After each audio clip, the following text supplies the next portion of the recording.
We're going to go ahead and call the meeting to order. It being 5 o'clock. Mayor Loa, Here. Mayor Pro Tem Betancourt, Council Members Bishop, Here. Olson, Here. and Alarcon. We have a quorum. All right. Mr. Bishop, will you lead us in the pledge, please? Yes, will everybody please stand? Put your right hand over your heart. Repeat after me. I pledge allegiance to the flag of the United States of America and to the republic for which it stands, one nation, under God, indivisible, with liberty and justice for all. Moment of silence before we sit, please.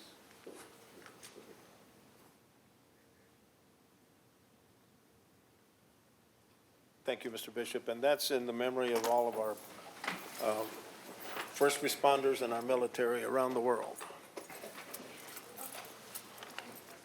So let's see. So we have a cute critter video today.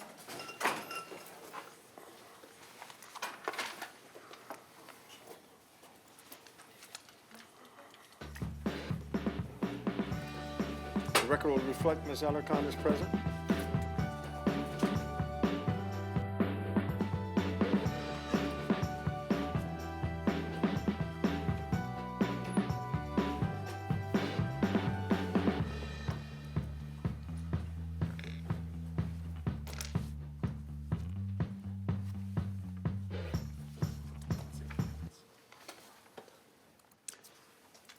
Very good. So there are lots of pets that are awaiting someone to come and pick them up over at the Animal Care Center, right on Sierra Highway.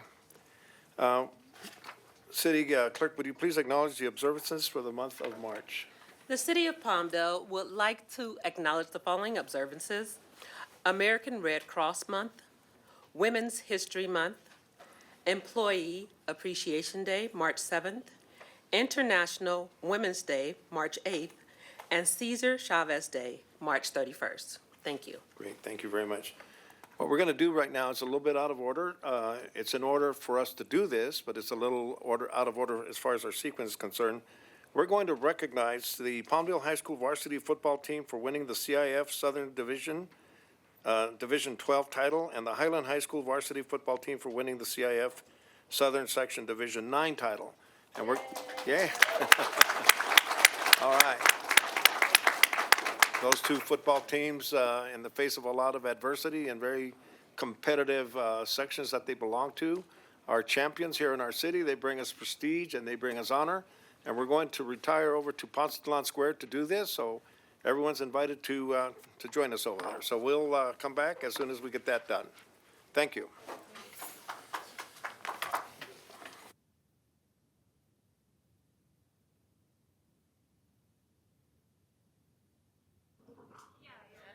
Okay. I think we'll get going. Welcome, everybody. Can everyone hear me? Can you hear me back there? Hello? We can have the council members.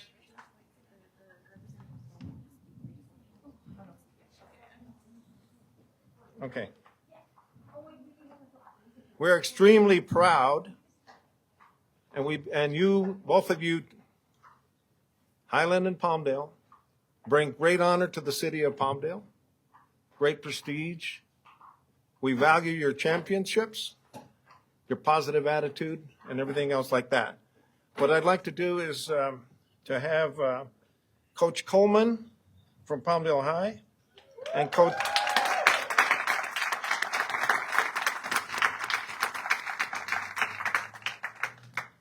Wyatt from Highland High School to come up here, please.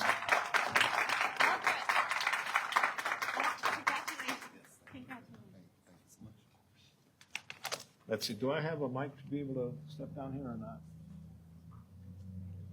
Where is it? Am I just gonna walk around with this? Is it? There's three of them. Hello, can you hear me? Nope. It's not plugged in. Hello? No, they didn't do it.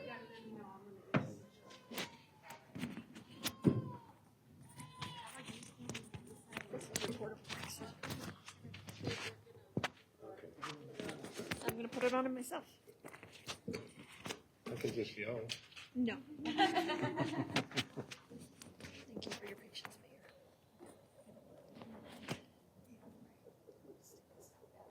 Coaches, if we could have you each bring up your captains, and we'll meet down here.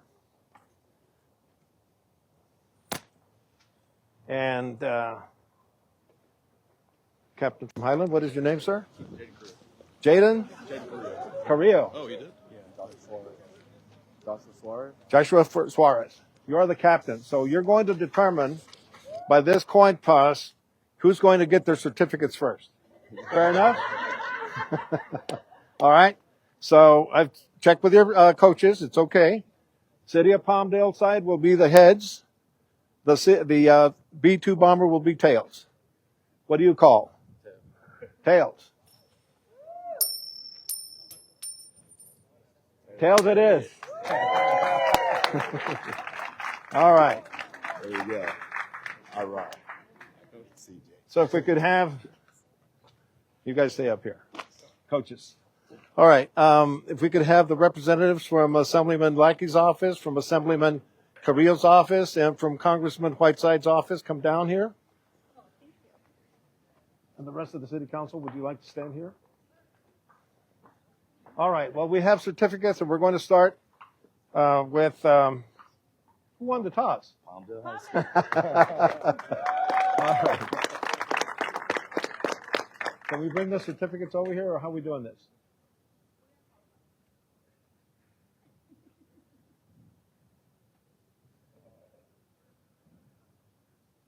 So what we'll do, when your name is called, please come up, and then we're going to hand you the certificate, and then stand here. And then we're going to take a group picture with Palmdale High first. Then we'll do the same thing with Highland. Okay? Everybody good? All right.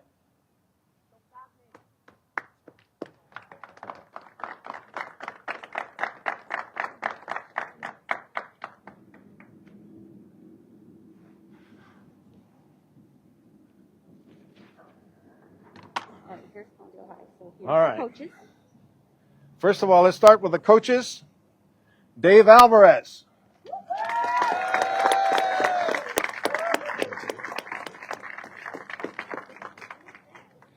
Mr. Alvarez. I also have Yeah, you get 2. Oh, 2? recognition from, let's see, the California Assembly. Yes, sir. Okay, and then do we have another one? Oh, because Juan Carrillo is one district and Palmdale is she had printing issues. So we have printing issues. Printing issue, okay. I'm sorry, what? I will hand them. Okay. And then you can help. We'll get it together at some point. Okay. You guys got so many certificates coming. We got to get them in order. Give us a second. All right. John Deloach. John? All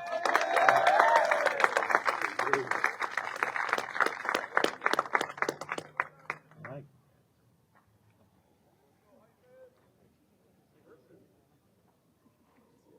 Congratulations, Coach. Sir. There you go. And we've got another one for you here from the State Assembly. Oh, you're going to hand it over there.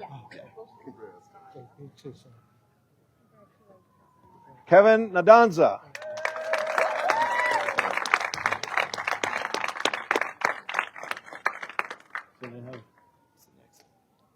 Okay, this is next. Congratulations, sir. Here's your certificate of recognition. I believe you're getting another one from someone.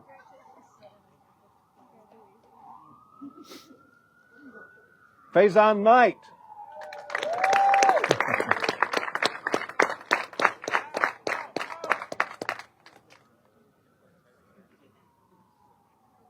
Congratulations, sir. Thank you. Very good. These are all coaches, right? You can make it. Couldn't make it, okay? You can hand it to him if you wish. Yeah. Yes. Walter Patton.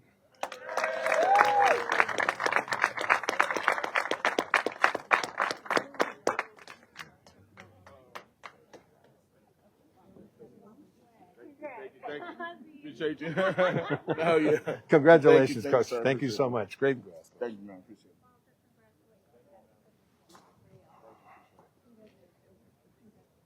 Billy Sabayon.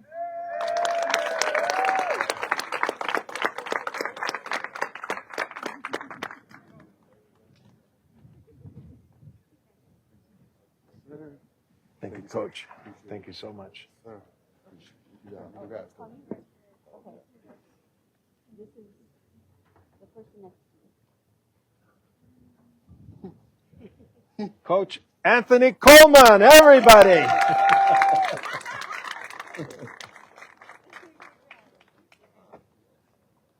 Great job. And here's your certificate. People are going to be the managers, sportsmen.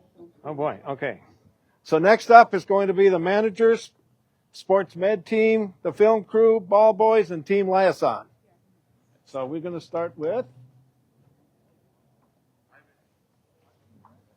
Jaslyn Arellano.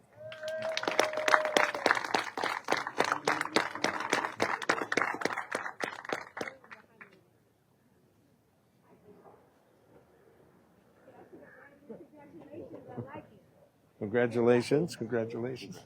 Don't forget your certificate. Thank you. You want this microphone?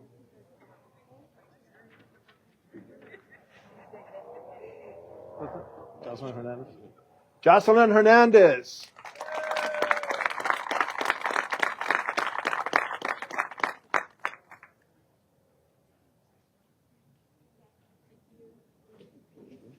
I'm handling this. Congratulations. All right. Delilah Laborde.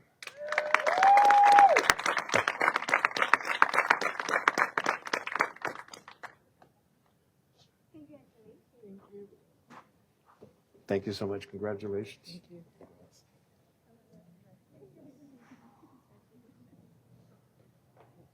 Alaya Melis.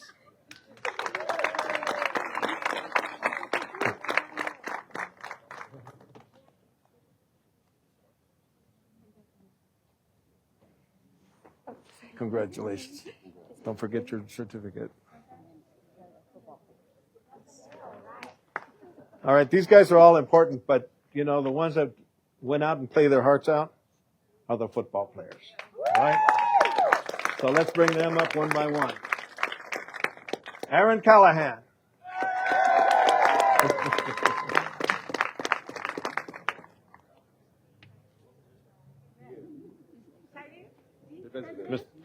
Mr. Callahan, congratulations. You're an honor to our city. Thank you. Ryan Conley Wimberly.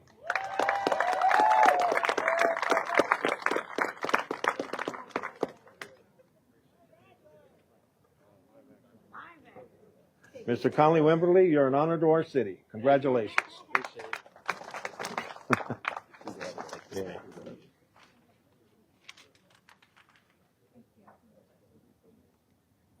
Christian Conley Wimberly.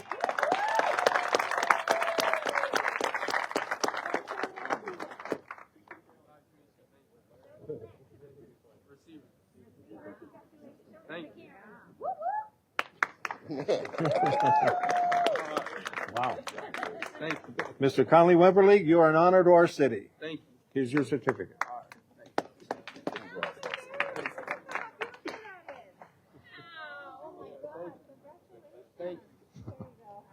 Jacob Forrester.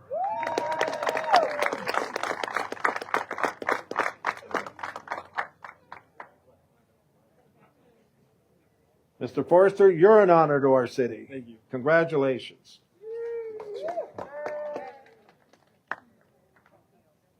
Asaya Fuimaono. Is that close enough?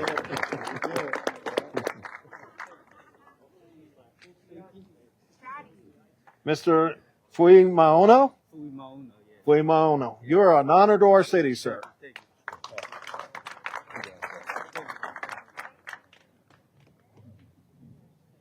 Santiago Gamboa.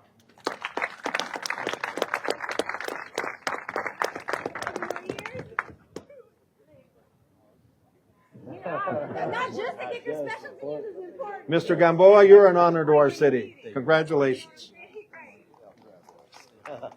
Clutch kicks. Sergio Gonzalez.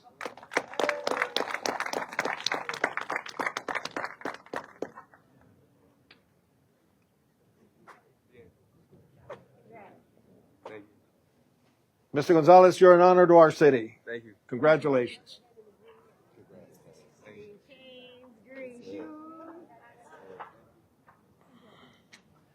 Kevin Hernandez.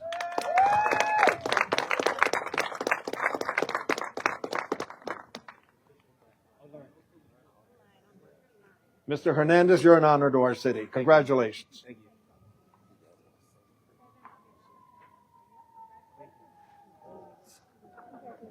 Sebastian Hernandez.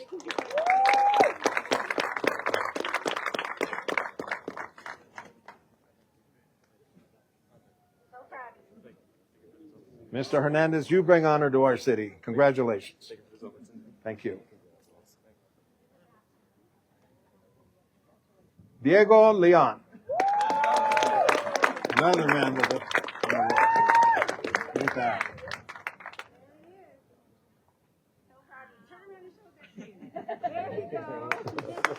Mr. Leon, you bring honor to our city. Congratulations. And here's your certificate. We can start lining some up over here, or? They're up here. Okay, great. Okay. Good. Peter Lovo.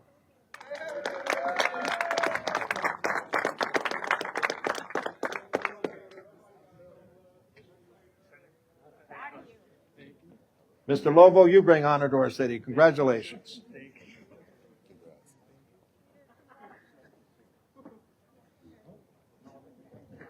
Angelo Nadanza.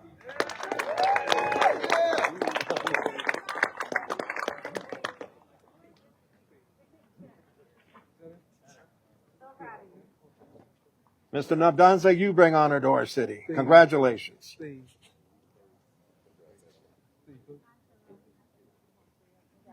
Julian Oriana Rosales.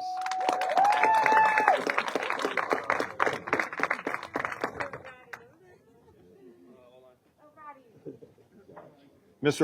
Oriana Rosales, you bring honor to our city. Congratulations.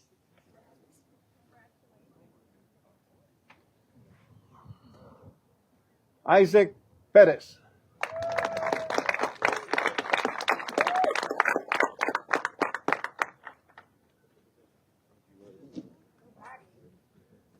Mr. Perez, you bring honor to our city. Congratulations. Thank you very much. Eric Perez.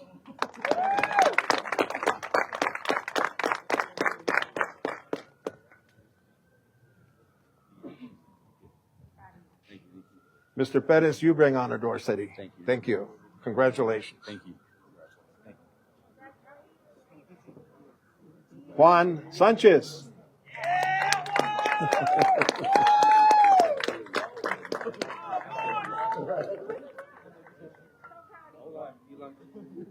Mr. Sanchez, you bring honor to our city. Congratulations.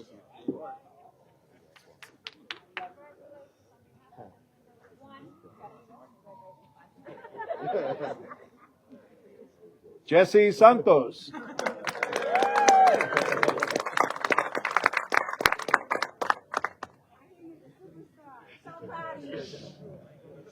Mr. Santos, you bring honor to our city. Congratulations.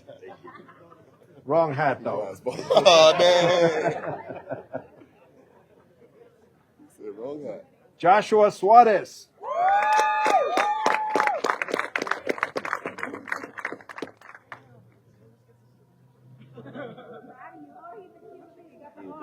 Mr. Suarez, you bring honor to our city. Congratulations. He got one more year. Jesse Trejo.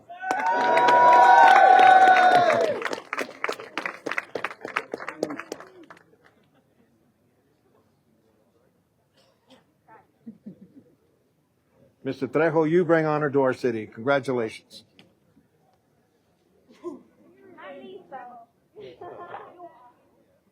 Nigel? Nigel Williams.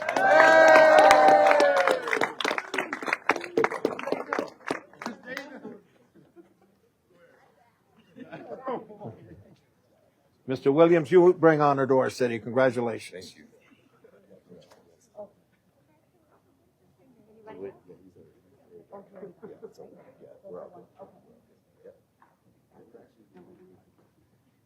All right, time for a picture. Where did my stuff go? It went somewhere. Okay. Coach, I'm feeling. I just want to make a comment about the coach. When Highland won their championship, I think it was the day after you played and won yours, right? Yes. He went over and hugged the coach for Highland and essentially said, "This is for the Valley." So I really appreciated that comment. So, thank you. Any words you'd like to speak here? Just extremely proud of the effort that both teams put in this year, representing the city of Palmdale, where we grew up, where we went to high school at.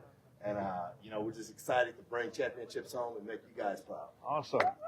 Good. All right. So we're going to take some pictures, or did we already? Trophy, guys. If you're holding the trophy, come right here. Anyone with hardware up front? Bring the hardware up front. Yeah, you might have to get that up. Stand right behind the mayor. Right here. There you Just go. hold it like that. Yes. Okay, cool. And then right here. Ladies and gentlemen, who has the other trophy? Alfred.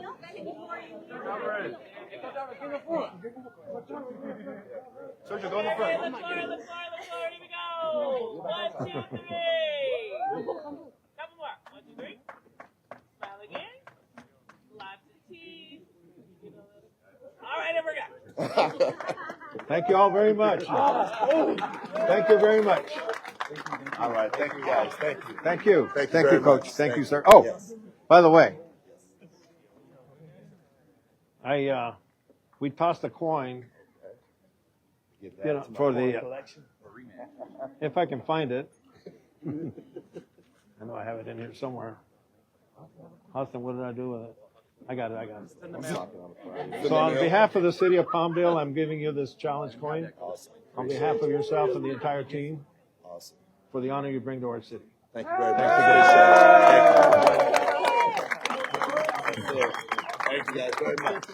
Come on. Head over this way. No, don't go home yet. You got to honor the other got team one as more. well. Yes, Besides, I have, that way. I think we just still do it inverted. All right. Are we? You can stay right here, Coach. So we are gonna, it is gonna flip, huh? All right.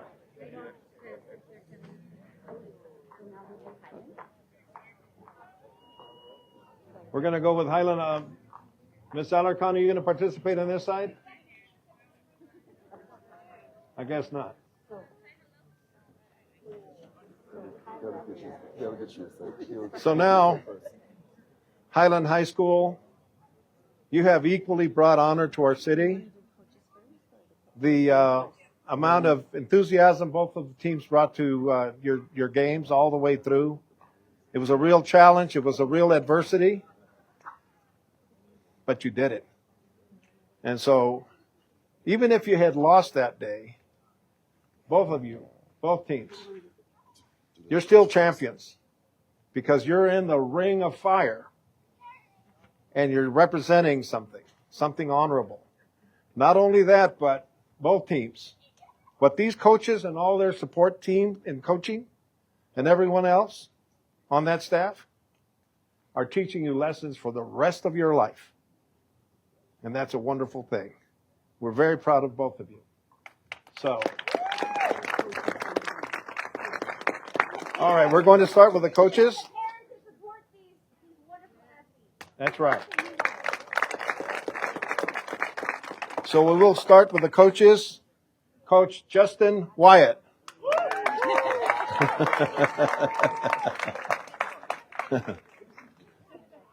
I think you've done this before. Congratulations, sir. Thank you so much. Thank you.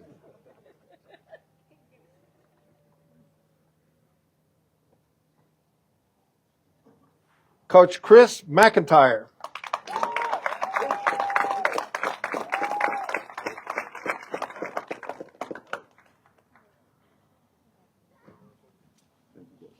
Coach, congratulations. Here you go.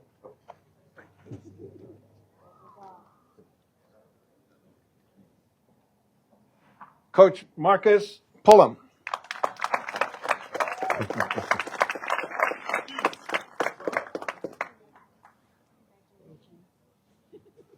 Congratulations. Oh, don't forget your certificate. Thank you. Coach Jamar Culver.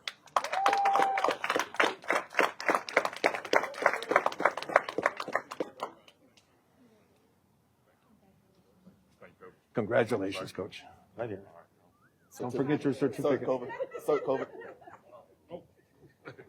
You can take that one to the bank. Coach Albert Turner.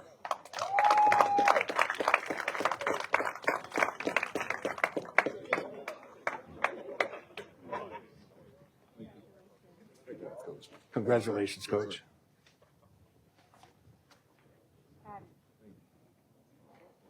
Coach Eric Hockman.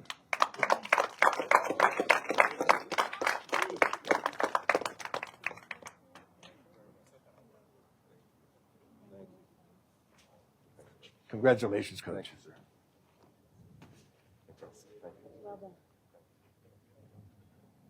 Coach Joey Whiting. Did I get that right?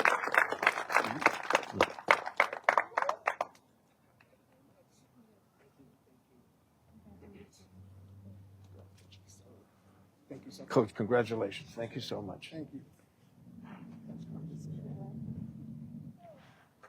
Coach Daryl Doris. He's not here. Is he here? He's not here? Okay. I thought I Not this night. I know Daryl. You know. No, he's not here either. Okay. Okay. You guys can give him to him. Yes. Yes. Andre Gassaway.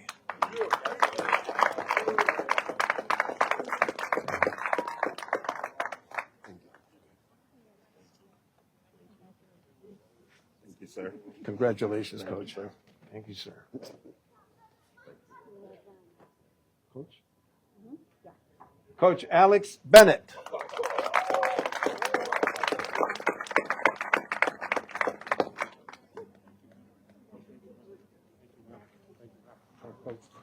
Congratulations, Coach. Thank you, sir. Thank you. Thanks, Coach.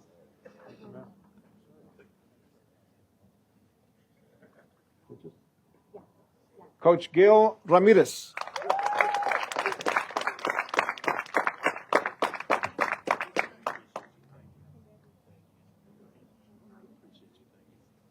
Congratulations, Coach. Oh, don't forget your paperwork. These are players now. Okay. All right, and of course, the reason that we're here for the coaches. But you guys were the ones that were out on the field. You were the ones that were doing it all for Palmdale, for Highland, and most of all for the Antelope Valley. And we really thank you for that. Let's start with Tyrese Austin.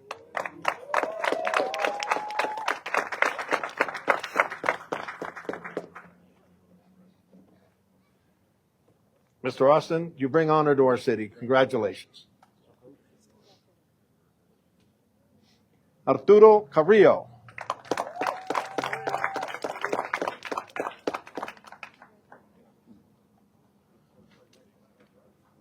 Mr. Carrillo, you bring honor to our city. Thank you, sir. Thank you, and congratulations.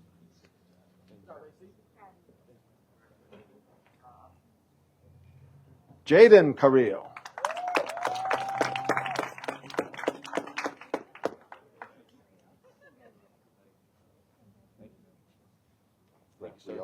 Mr. Carrillo, you bring honor to our city. Congratulations.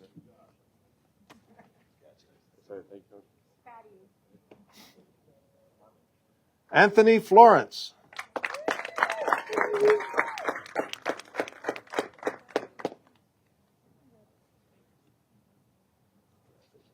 Mr. Florence, you bring honor to our city. Thank you and congratulations.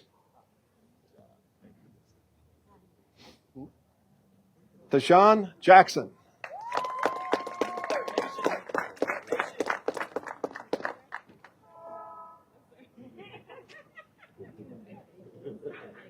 Mr. Jackson, you bring honor to our city. Thank you and congratulations.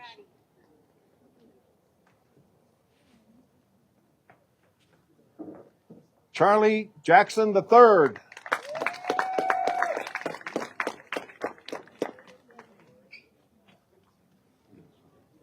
Mr. Jackson, you bring honor to our city. Congratulations. No, that's my son. That's it. Yeah, that's my son. He was the ball boy, though. Dallas Peoples.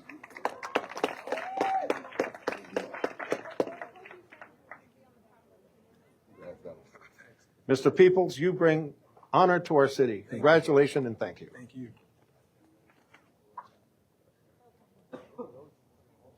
Tyrell Pullum.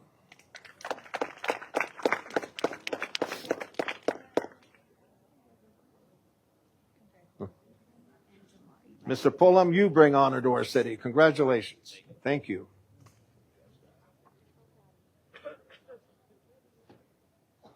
Mr. Ethan Schuler.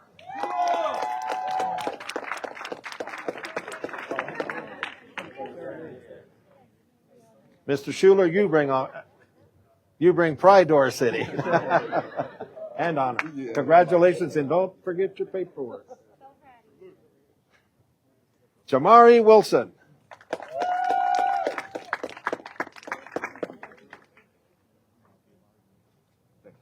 Mr. Wilson, you bring honor to our city. Thank you and congratulations.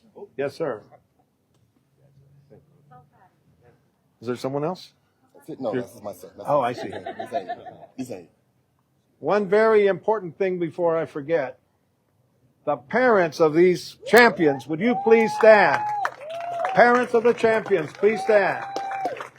Parents.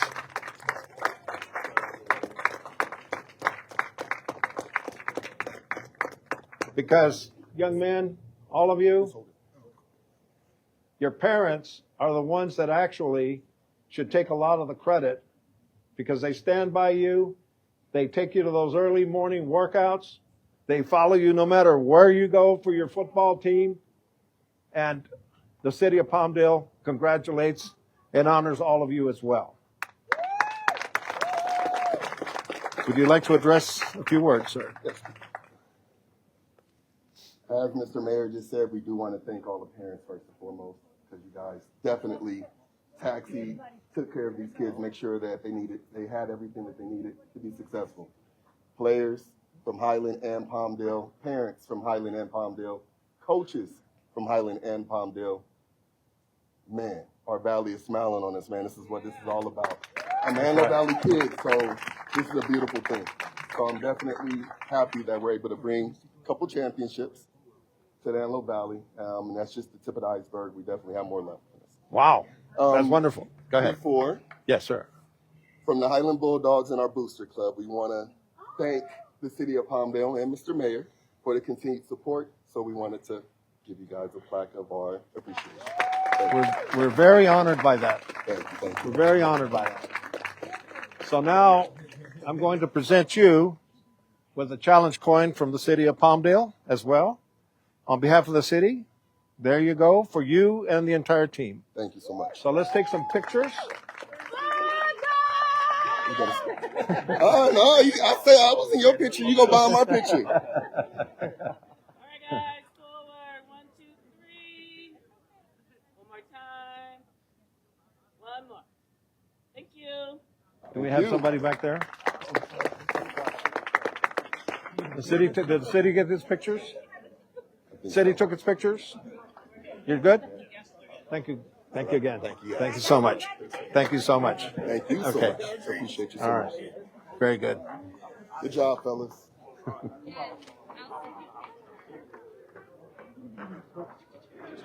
Is my paperwork up there? Thank you, guys.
Okay, we'll reconvene. The record will reflect that Councilwoman Bettencourt is here.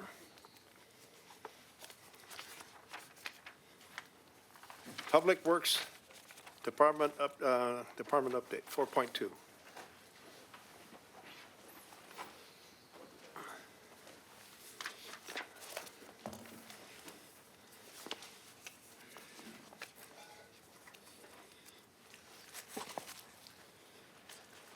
Good evening, Mayor, Mayor Pro Tem, City Council members. My name is Lee Torres. I'm the Public Works Director. I'm here to present to you highlights of our department and what to look forward to this upcoming year. Our Public Works Department is made up of 5 divisions: the Capital Improvement Program Division, Engineering Division, the Innovation and Environmental Division, Traffic Division, and Maintenance Division. Due to the time constraint, we'll be going back in a few months to present the Maintenance Division's highlights and accomplishments. To start off, the Engineering Division. Engineering Division is responsible for reviewing project entitlement for private development projects, reviewing civil engineering plans and final maps, reviewing traffic studies, traffic-related improvement plans, and traffic control plans. And we're also responsible to issue construction permits and perform construction inspections for both private and public projects. In the calendar year 2024, both engineering and traffic divisions received a total of 754 permit applications, reviewed 920 plans, and 180 engineering studies such as traffic studies, hydraulic and hydrology studies, and issued a total of 480 permits.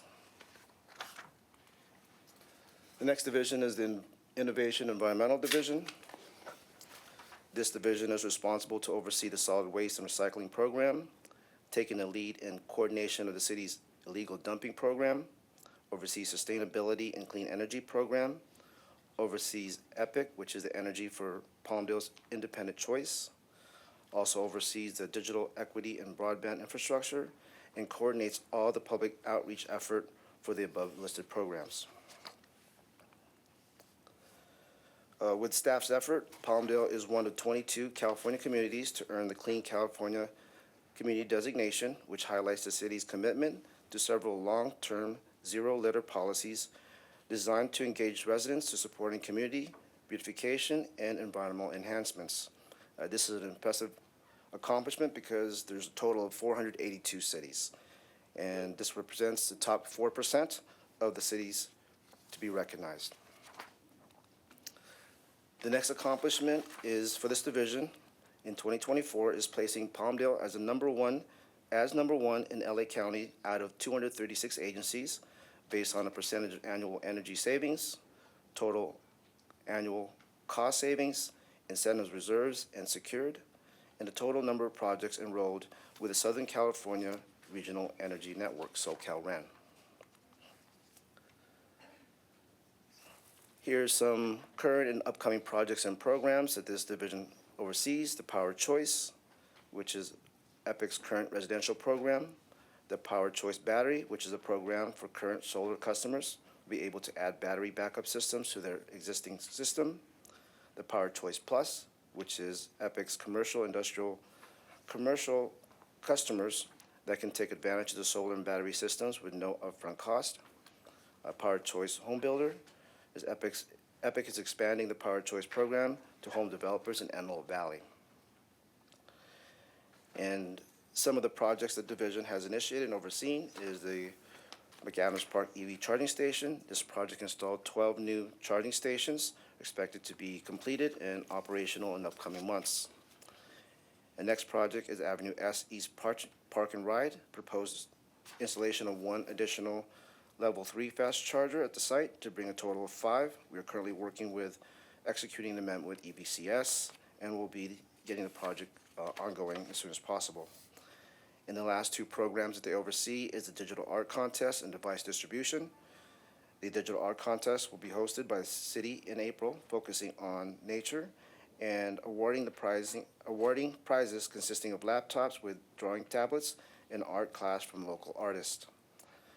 Device distribution, the city will begin distributing laptops to residents in need, including school-aged children, job seekers, and senior citizens. This program is expected to commence fall of 2025. The next division is the Capital Improvement Program Division. The Capital Improvement Program Division manages capital projects through the preliminary planning and design development phases, responsible to coordinate utility companies such as US SCE, SoCal Gas, water agencies, and telecommunication companies as needed. At some projects, staff also oversees right-of-way acquisitions when necessary. After the final design, staff prepares construction bid documents for bid advertisement. Staff is also responsible for contract administration and responsible to manage and oversee the construction phase. And lastly, they secure the project for properly closeout and to ensure the project meets compliance requirements, complies with funding and grant agreements, and to file the NOC with the county. Staff is currently working on the 5-year capital improvement program, which consists of general city projects, park recreational projects, street improvement projects, traffic signal projects, and watershed resource projects. We hope to present this to City Council during the budget presentation.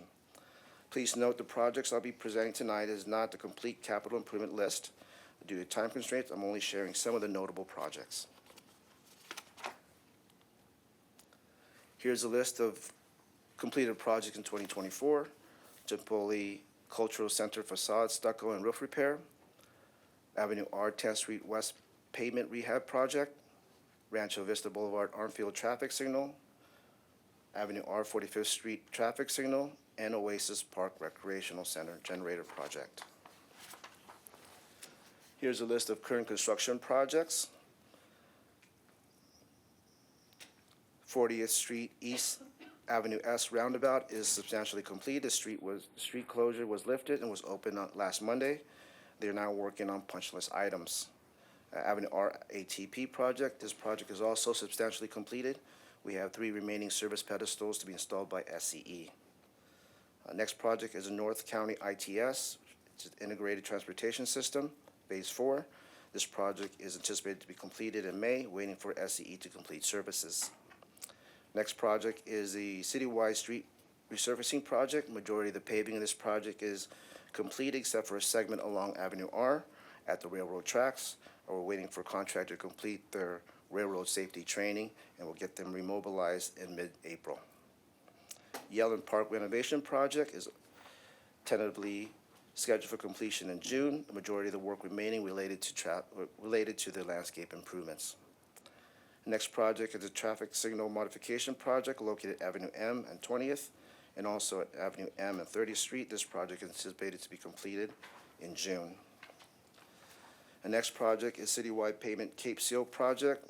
We anticipate to break ground in April for this one. And lastly, the state route off-ramp Palmdale Boulevard widening. This project is 40% complete and on schedule, anticipated completion in March 2026.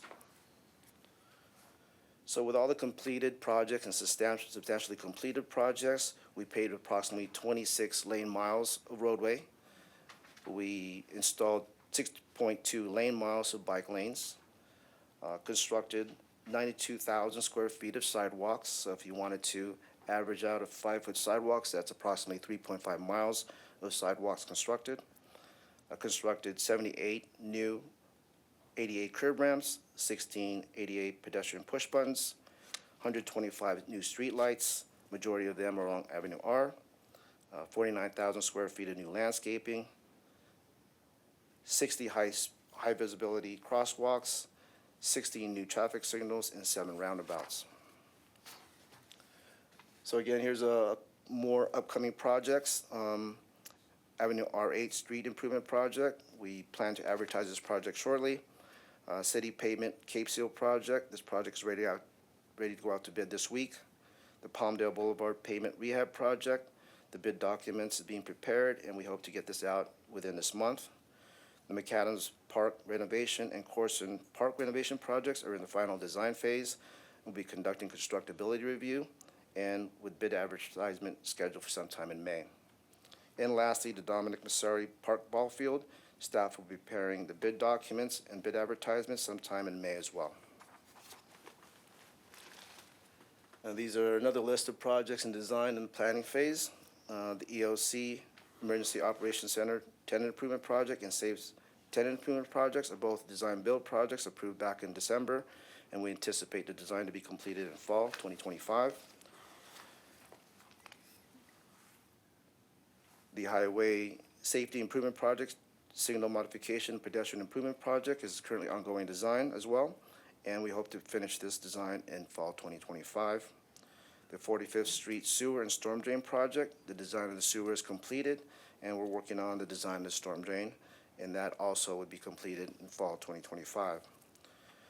Next project is the Chimboli Library Finance Building Renovation Project. This is currently in the planning and preliminary design phase. We hope to complete this design in winter 2026. Next project is the Avenue R Regional Drainage Improvement Project. We plan to release the design RFP in April. Avenue T Street Improvement Project. We have finalized the design RFP for this project, and we hope to release it within the next 2 weeks. And the Rancho Vista Grade Separation. This project is also in the design phase. We're currently coordinating with High Speed Rail, SCE, and Union Pacific. That concludes my presentation. Answer any questions you may have. Mr. Torres, thank you very much for that presentation. I'll start on my left. Mr. Bishop? All right. Well, I just want to express my gratitude to you and everyone in the Public Works team for the hard work that that this team accomplishes. If you can see, we're moving at full speed ahead in the city of Palmdale, and that's a lot of projects. It's a very heavy capital improvement program that we have at the city. So I just want to thank you for the work that you and your team does. It's traffic, it's maintenance, and engineering, list goes on. But for most people that live in our city, they commute and they work long hours. So this is the stuff they see in their day-to-day lives when they come in and out of town and when they go to work. It's the roads, the parks, the lights, the sewers. That's the physical stuff we have contact with in the city, or at least for most people. So thank you for keeping the city going, and thank you for keeping it well maintained, and we look forward to all those projects coming to completion. Thank you. Thank you, Ms. Alarcon. Again, I just want to echo Councilmember Bishop's comments. I mean, Public Works, you guys are often the unsung heroes and sheroes behind the scenes, cleaning graffiti, engineering parks, and updating and expanding our infrastructure. Really, you affect every element of every facet of the quality of life of the residents of our city. And so we thank you for all that you do to improve the lives of those that live in our great city.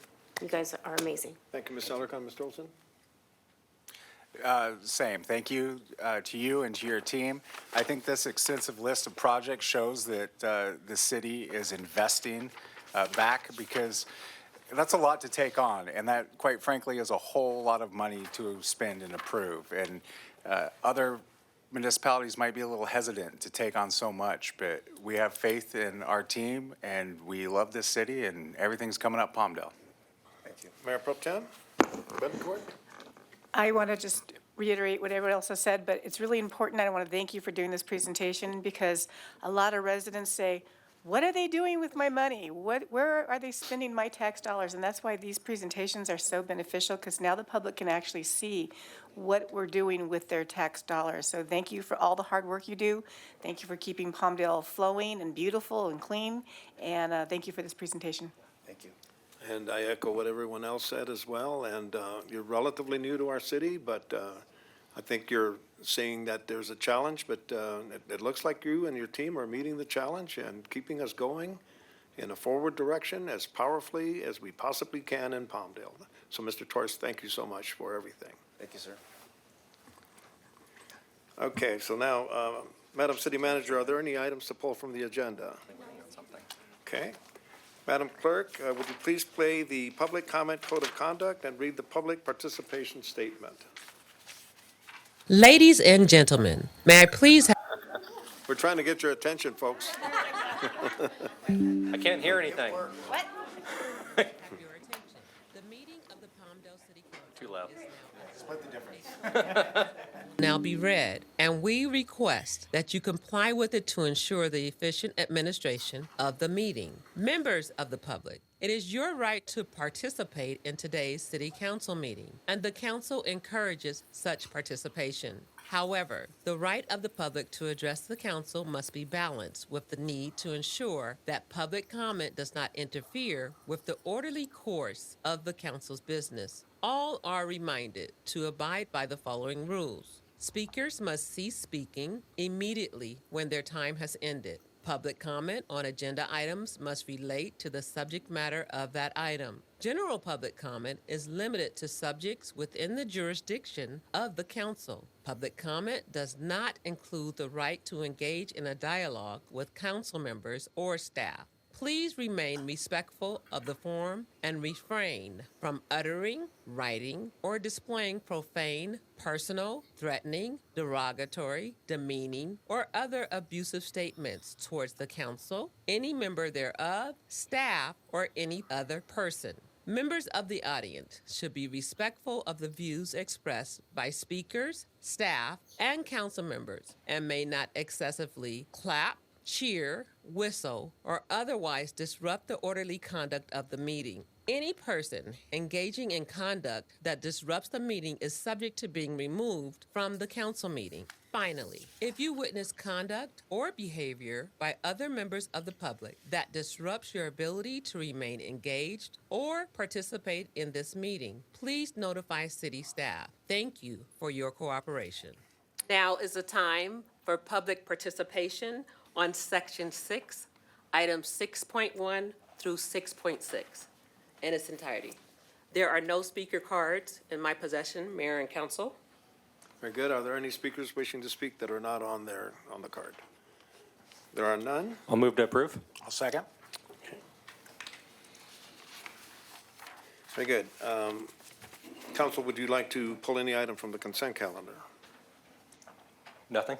Nothing? Okay. Is there a motion and a second to approve the balance of the consent calendar? Move to approve. Second.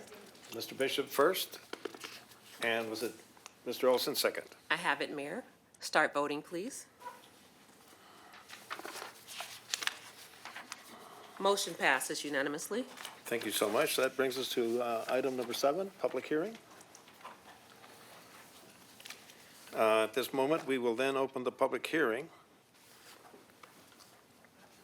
Do we have any speakers on this item?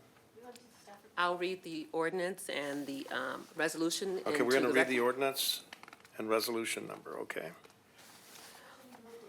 Just a minute. We're going to. Ordinance number 1652, an ordinance of the City Council of the City of Palmdale, California, approving zone change 23-0003, a request to modify the zone from mixed use 2 to neighborhood commercial for 4 parcels totaling approximately 5.69 acres located on the northwest corner of East Avenue R and 20th Street East. Resolution CC 2025-011, a resolution of the City Council of the City of Palmdale approving General Plan Amendment 23-0003, tentative parcel map 84001, conditional use permit 22-006, and site plan review 22-007. A request to facilitate the construction of a 10-island fueling station, a 7,258 square foot grocery store, and a 2,127 square foot drive-through car wash located on the northwest corner of East Avenue R and 25th Street East, and adopting the mitigated negative declaration and mitigation monitoring and reporting program prepared for the project. Thank you very much. Is there a motion and a second to introduce ordinance number 1652? So moved. Ms. Alarcon and Ms. Betancourt. First, Alarcon, second, Mayor Pro Tem Betancourt. So we just need a voice vote on this?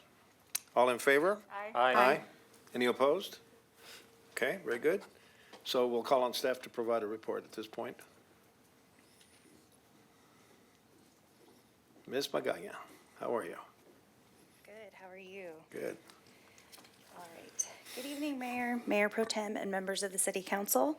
The item for your consideration tonight is related to the change in land use designation and zone of the northwest corner of East Avenue R and 25th Street East, an approximately 5-acre site to facilitate the construction of a fueling station, market, and car wash. The Planning Commission held a public hearing on this item on January 16th and unanimously approved the project. The City Council held a public hearing for this project on February 18th and requested the item be continued to give the council additional time to review the project. I'd like to point out that what sets this project apart from others of its kind is that this project includes 4 hydrogen fueling stations, making this the first hydrogen station for the city of Palmdale. And the proposed market will also not include the sale of alcohol or tobacco products. The fueling station will be operational 24 hours a day, and the proposed car wash will operate from sunrise to sunset. This concludes my presentation. Staff recommends the council adopt ordinance number 1652 and resolution number CC 2025-011. I'd like to point out that the applicant is also here to address any questions. Very good. Ms. Magana, what we'll do now is receive public testimony. We have Aubrey Flowers. Mr. Flowers.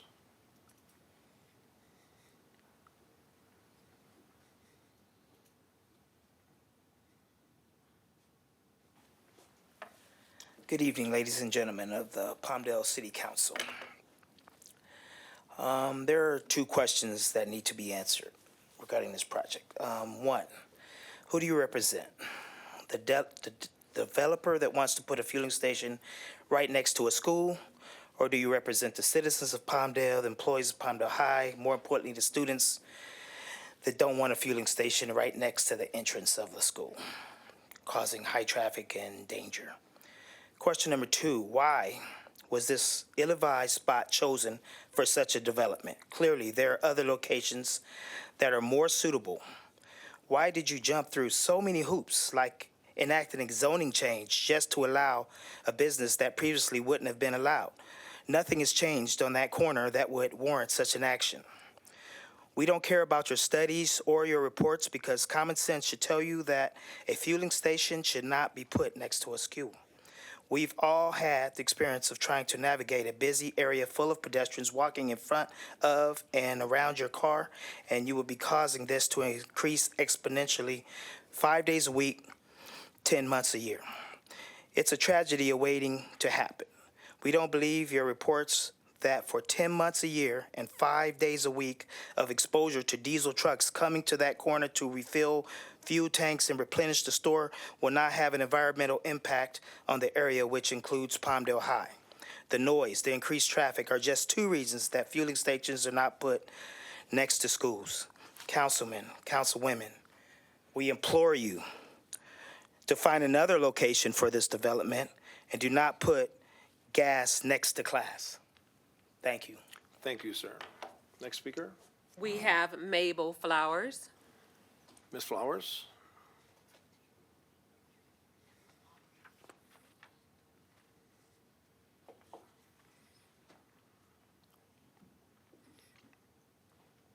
Good evening, ladies and gentlemen. I'm reading on behalf of Monica Dobson, one of the teachers at Palmdale High School. Thank you, Mr. Mayor and City Council members. My name is Monica Dobson. I'm a resident of East Palmdale and a teacher and a graduate of Palmdale High School. I'm speaking tonight on behalf of myself and many other concerned citizens regarding the proposed gas station and other businesses that the city has intended to be built on the corner of 25th Street East and Avenue R, right next to Palmdale High School. This concerns many of us for the multiple reasons. First, the increased fumes can increase respiratory problems and can put residents in the nearby area at the greater risk of cancer. Schools are a place with students who are considerably fragile already. Exposing this population, much less the population in its entirety, is ludicrous. Second, increased traffic caused by the station can lead to an increased risk of pedestrian-related accidents. For those of you who haven't been near any school, including Palmdale High School, when school is letting out, anyone who has will tell you the dangers of children crossing the street without regard for cars is already a danger. We don't need to increase these risks. Third, the possibility of spillages and leaks can directly affect our groundwater, thus posing a long-term environmental hazard of those that reside in the nearby area. Fourth, let's face it, crime is already increasing across the country, and Palmdale is no different. We're already seeing an increase of homelessness near our campus. As a high school softball coach, I know there have been in my dugouts because we often have to clean up after them regularly.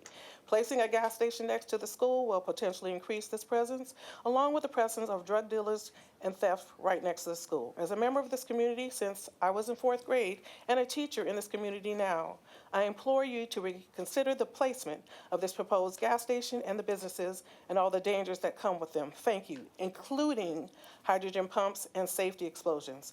All of my speech from last meeting, and I have a game tonight, so I won't be able to meet this meeting. Thank you. Thank you, ma'am. We have no further speaker cards on this item.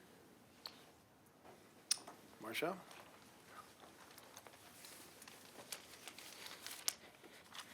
My name is Marcia.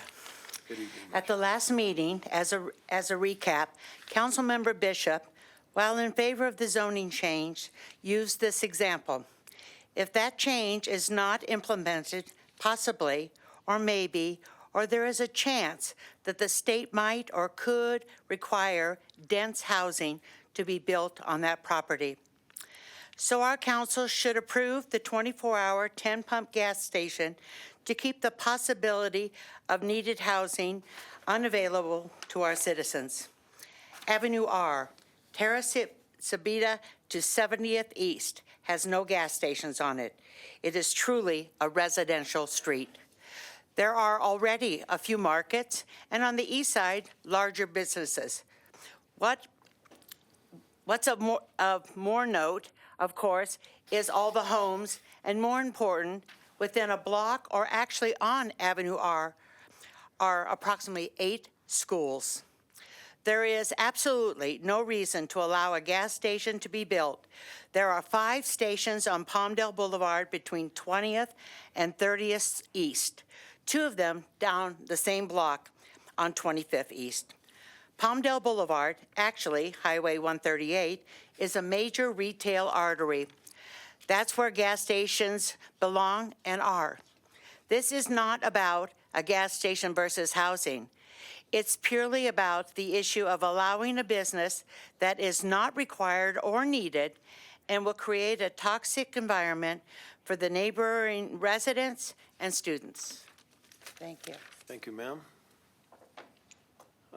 Does the developer wish to make any statement this evening? State your name, please.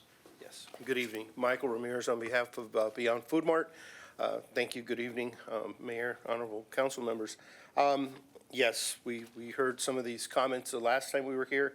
I'm glad that we had a chance to take this back so that we can get the full council to take a look at this project. At the end of the day, a couple of items that were just stated right now that were a little bit different from the last time. There was a mention of diesel trucks.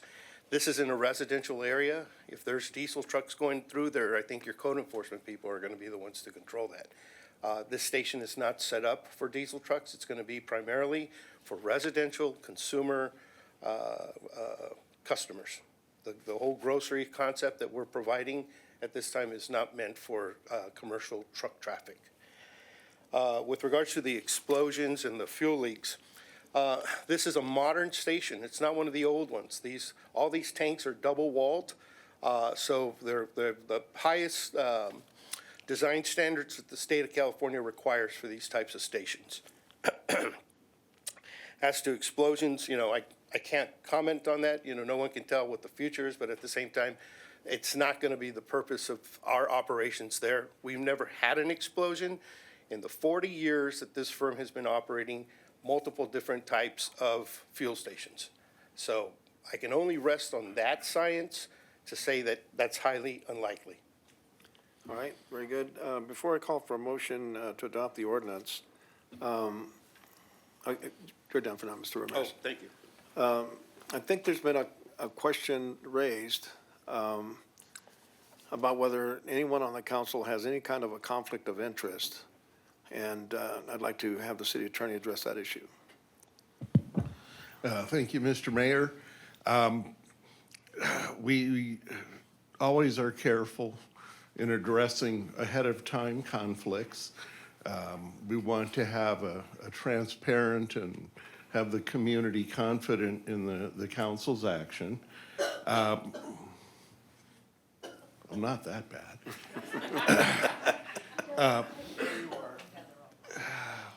In conferring with all the council members, no one believes they have a conflict. And on that basis, you can proceed accordingly. So you've asked each of the council members if they've had any participation or Right. any possible remuneration for themselves Right. or a family member? And if anybody's had a change of heart, now's your time to speak up, but I think you're ready to proceed.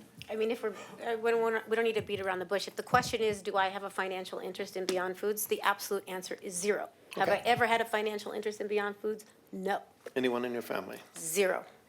Okay, thank you. Appreciate that. All right, with that, then, is there a motion and, or a second to adopt the ordinance? Oh, I believe that's all we have for the public testimony. Is that correct? Right, that's all we have for public Okay, so we'll close the public testimony at this point. Is there a motion and a second to adopt the ordinance? We're going to make a motion first and a second, and we'll go from there. I'll move the item. I'll second it. Okay, Councilwoman Alarcon and Councilman Bishop, first and second. Very good. So now we may have council discussion. Let's start with Mr. Bishop. Okay. Guess I'll pick up where I left off.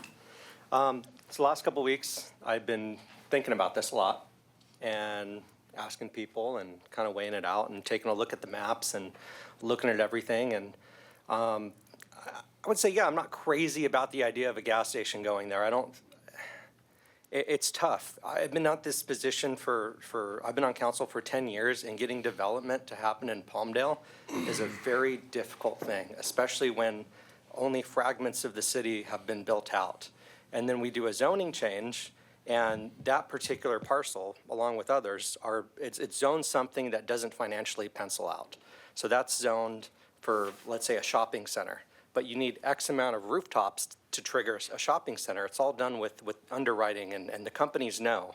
Large companies and tenants know if they're gonna come here or not, if they're gonna be able to make it, if the numbers are there to support the project. So for something like that, I don't think we'd see development on this corner for a long time. As far as housing goes, there's still 4 parcels, so there probably will be some more housing at some point to go around there. So my argument is that we're gonna get less density housing because now one of those parcels will be taken up. Like I said, I'm not crazy about it, but I am very pro-development for Palmdale. And to turn down people who are willing to invest millions of dollars and build infrastructure in our city and start completing areas that have been sitting vacant for 10, 20, 30 years or since the incorporation of the city, it's tough because my main goal of being on this council is to see the city get built out, to see jobs come in, to see people put in infrastructure. And even though this isn't a crazy attractive project, let's say to speak, it still is going to provide infrastructure, it's going to provide jobs, and realistically, it's probably going to provide the additional infrastructure that's needed to put housing around those other 3 parcels. So again, am I crazy about it? No, but I do understand the need to keep building out the city, and I feel like that's important. Also, as a former commuter, if you were to go down Avenue S and Avenue R, I know it's not a huge deal, however, if you're on your way to work and you're going down the 14 on Avenue S and Avenue R, there's no gas stations on the right-hand side, so you'd have to go across the street. Or go to Palmdale Boulevard. So in the morning commute, there is actually a limited amount of gas stations down Avenue S and down Avenue R. So that's something I also look at, is the convenience that will happen for a lot of commuters now that don't have to go across the street and get gas. And I do believe it could be beneficial for the students as well. I know I could see them going and getting a drink, getting a snack after school, having those amenities there. I think they'd be appreciative of that. If it were my neighborhood and I wanted to see something there, I would advocate to have a little mixed use, just not have it go all housing or all one certain thing. I would like a little bit of mixed development in there, and that would include a gas station, in this case, a mini market, which is a Beyond Foods, which is a quality market. It's not an AM/PM. It's not like a 7-Eleven. It's actually I did a little bit of research. It's actually a quality market that sells fresher foods and has options for good snacks. So I do believe that a project like this will provide benefit for the Avenue R corridor and the community. All right, thank you, sir. Ms. Alarcon? So I've got a sort of a laundry list of remarks because I think this is a really complex project. But I just want to start with, this has been a long journey, and I've been very thoughtful about this project since its inception. It started before I was even elected to this council. This property was owned by the entity before I was elected. The first question that I asked them when they brought this to me was, do you want an alcohol or tobacco permit? Because if so, it's a no-go, and I will absolutely not support it. The answer was, well, we were hoping to have one, but if you're opposed to it, we won't. We'll take it off the table. We won't even talk about it anymore. It's a non-option. Since that point, we've had, several conversations with staff, with the team. It's been over 2 years of review. It's gone through, I believe, nearly 4 sort of plan review and revisions because the city has been so detail-oriented in its review of every facet of this project because it's adjacent to a school, because it is in a sensitive location, and at every juncture, Beyond Foods has stepped up to the plate, absorb the cost in having to revise their application and all of their reviews and do additional studies in order to accommodate all of the city's sort of high standard of requirements. So I just want to say that at the outset because I think there might be a misperception that we're just sort of rushing this project through without giving it much thought and much review. I think that is some misinformation in the community because there has been a ton of work that has gone into this. I've read every report, every study, every document related to this project, and so I ultimately am in support of this project, but for a variety of reasons. If I thought for 1 second that this project would be detrimental to the safety of these kids or the surrounding community, I'd be the first in line to oppose it. Kids' safety and kids are, top of my platform. Kicks for Kids is a program that I developed because I want to help, kids have confidence in schools. I do food distribution programs. I don't know that everybody understands why I support those programs, but in large part because kids can't learn when they're hungry. And if we can help provide some food on the table for folks so that those kids can go to school and actually learn, I think that's an important part of the work that we do. I do a variety of other, yesterday I was reading to kids at a local elementary school. Kids really matter. They are our future, and I take it very personally that this project is adjacent to a school because I understand the implications that it could have on the student population and the neighboring community. Beyond Foods is Beyond Foods because they go above and beyond in terms of standards at all levels. I mean, their food options, they provide, fresh produce, fresh and healthy options, not like an Arco, not like a 7-Eleven, as Councilmember Bishop mentioned. So that in the Antelope Valley, specifically on the east side, we're a healthy food option desert. I mean, we need healthy opportunities and alternatives in our neighborhoods.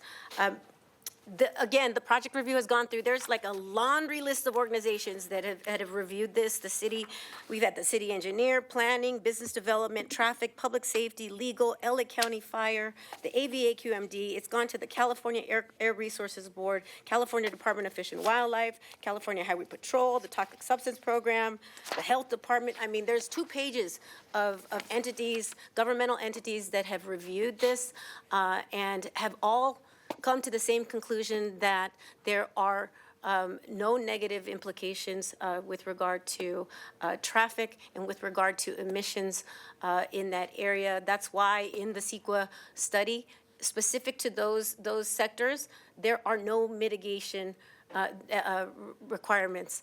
Because in California CEQA, California Environmental Quality Act, we've got the most stringent requirements, and still there are no mitigation requirements because they use the term negligible, but it's essentially de minimis what they found. I mean, there are safety measures to protect against emission, fugitive emissions. I've done a little bit of work. I just litigated a case specific to the impact of emissions in a community. It matters to me. I understand it from a scientific level. I understand it from a personal level because people that I know have actually suffered from the effects, negative effects of gas emissions. I get it. I understand it. And again, if I thought that this was going to pose any harm to the surrounding community or to these kids, there are kids, I would be the first in line to oppose it. It also, the hydrogen component of it, we've got to sort of broaden our minds to make room for alternative fuel infrastructure, vehicles. And hydrogen, our neighboring city has done a lot of investment in the hydrogen infrastructure. We will be the first in the Antelope Valley. I would guess to say that our neighboring city wanted to be the first to have a hydrogen fueling station, but we beat them to the punch if we can move this forward. And I think that will go a long way in terms of providing alternatives for residents for their vehicle choices. In terms of the transition from mixed use to neighborhood commercial, the change in the designation, if we were to leave it as what it is, what would end up being there would be a commercial entity that's mixed use. So you have a commercial and housing on top of it. That would be incredibly dense, a lot more traffic, a lot more congestion than I think that this project would bring. So either way, it's going to be, a densely populated area, but I think actually the neighborhood commercial opportunity reduces that opportunity. There is a 2.6-mile buffer on one end, a parcel buffer on one end. They've gone above and beyond in terms of the setback requirements. Our city, in the front setback requires 5 feet of a setback. They are offering 186-foot setback, 181 feet beyond what our requirements are. And that's in addition, when we changed the requirements, when we adopted the general plan, Palmdale 2045, we increased those. I think maybe the council will remember, there were a lot of those in the fast food industry who were opposed to our changes in terms of the setbacks because we were increasing the requirements. Well, Beyond Foods has agreed to not only meet those increased requirements, they've gone above and beyond those requirements. In the rear, our requirements are 20-foot setbacks. What they're proposing is 120-foot setbacks, 100 additional feet. And what goes into that 100 additional feet setback? Landscaping, an ADA walkway, a 26-foot fire lane. I mean, right now, the parcel is dirt, it's got a decrepit wall and a fence that's falling apart, and it's terrible. It's blight, it's an eyesore. I mean, we're gonna have ADA accessibility, we're gonna have greenery, landscaping, fresh fruit, produce opportunities. Again, all of the science shows that the emissions is not an issue that requires mitigation because of the levels that they're proposing. So for all of those reasons, I just want to be clear that this is not something that we're just sort of moving forward willy-nilly. There has been a lot of thought and a lot of work over the past 2.5 years to bring this project to this point. And so with that, I'd like to respectfully request that this council move this project forward. Thank you. Ms. Alarcon. Mr. Olson? Do you mind, may I ask the applicant one question? Sure.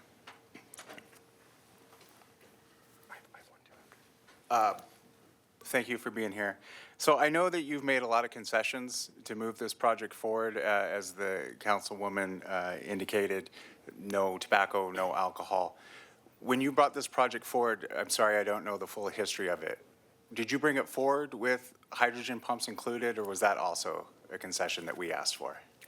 It did not include the hydrogen. That was a concession that was asked for. And we are in the fuel industry, and we understand that having a location such as this that offers gas, electric chargers, and hydrogen would be a component, a type of station that would serve the entire community and this portion of the valley. as she mentioned, I'll name them, Lancaster. They're looking for us to hopefully go and open a station on that side of town. But this opportunity came up, and when that issue was advanced, we saw that as a good opportunity to keep moving forward. Great. Thank you. That was my question. Yes, Sorry, he had a question for the applicant since he's here. How many years you've owned that piece of land? I want to say about 5 now. 5 years? Mm-hmm. Okay. Would it work, would this project work without the fueling component? Let's say you take the fueling component out of it. Would it pencil out? Not necessarily. At the end of the day, most fuel stations are not considered end locations. People are not driving to get to that gas station. It's a matter of convenience. A consumer's driving by, they see the tank, they need gas, they're gonna pull in, and that's the way the business kind of runs itself. And so at the end of the day, that was more land than we needed. But we acquired the entire parcel. Out of the 5 acres, we're using 2.5. There'll be another 2.5 acre parcel. And it's been clear that the city would like to see some housing there. And so we're gonna take a look at what we can design to meet the city's standards with regards to that type of housing. So we have that open at this point. If it turns out the city says, hey, we'd like to see some kind of community type project, we've got an idea, let's see if we're open to that as well. At the end of the day, that's kind of how we move this forward. Well, that's good to know. Okay. Because I know that's a priority for everyone is housing. I guess that was my roundabout way of asking is, as a property owner and developer, how hard is it to get something to pencil out? I mean, is this, if you had to, getting this going, is this the easiest way to get property developed? The more opportunities we have to generate revenue, obviously that makes the project that much more viable. And so again, the hydrogen component of it, that's just gonna add another revenue stream to the project. So yeah, we're taking a look at all of those portions, and at this point, we feel we're gonna pencil out. We took the alcohol out, and I don't know if you know, but that's about 10% to 12% of any of these types of businesses. And so we eliminated that. And we just feel that that's a safety issue. We understand we're near a school, and if that's somebody's concern with regards to vagrancy, drug addicts, all those types of things, you remove the alcohol component of it, and it totally changes the way the project interfaces with the community. And so at the end of the day, when that was asked of us, we said, yes, we can work with that. Mr. Olson? Yeah. So hydrogen pumps are expensive, probably more so than a standard fuel pump. Yes. And there's not very high demand for hydrogen. There's not a lot of hydrogen vehicles in the city. So why would you have made that concession if it's going to affect your bottom line? At the end of the day, there's a number of programs that the distributors have to assist with the implementation of the pumps. So that's how the initial cost would be covered. Again, once you start serving or offering that product, you'll find the people that want to use it are going to be coming here. Right now, if you have a hydrogen car, I don't know that there's a location up here. You better get it before you come over that 14. And so at the end of the day, hydrogen cars, like if you go to Toyota, they have a product called Mariah. They give you a $15,000 fuel card to go with that if you buy that vehicle. So that kind of pays for that service. But if you don't have a hydrogen station near you, you can't take advantage of that type of offer from a car dealer. So again, opportunity, revenue stream, another way of dealing with it. It was a no-go. It was a no problem with us. Mayor Pro Tem? And then, can I just? Oh, just a second. She said no, she's good. Okay. Do you mind if I? Sure, I just want to make one last point that Go I ahead. forgot Go to. ahead, Ms. I'd be remiss if I didn't mention this part. I also, as they've noted, they've got other entities in other jurisdictions. Again, I did my due diligence. I reached out, I talked to a Riverside County supervisor and asked, what do you think of Beyond Foods? How do they treat the community? How was it working with them? That was at the outset. That was before I even agreed to move forward with the project. His response was, they are one of the best partners that we have in Riverside County.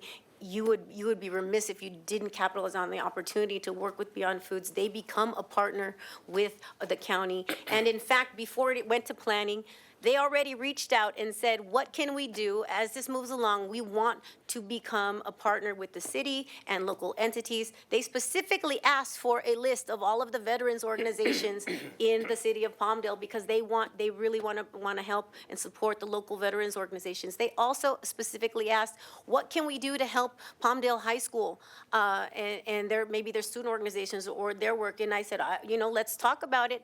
And one of the things that we spoke about, I don't know that it's gotten to fruition, but they were looking to help support the special needs prom that the school is putting together this year.